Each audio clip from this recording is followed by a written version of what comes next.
2007 Infiniti G37. Customer complaint is crank no start. I checked, there were no codes, no transmission codes, no ECM codes, security functions, everything looked good. Just crank, no start. Asked customer if they check compression.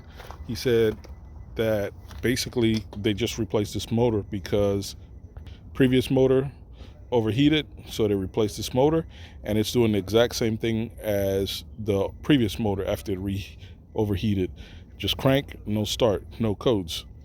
So I had them check spark. We have spark, and fuel. Disconnected the fuel line right there. It shot fuel.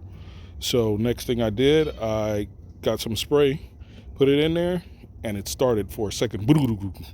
So that tells me that most likely it's going to be the injector. So we're pulling off the intake to check the injector, see if we got injector pulse.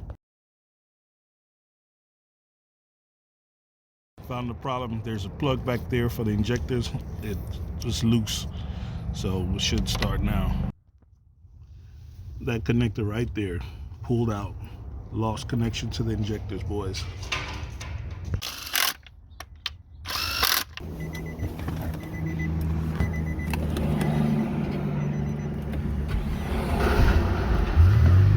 Started right up, boys. That was it.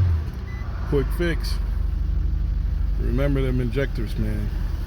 Click that thumbs up button. See you on the next one.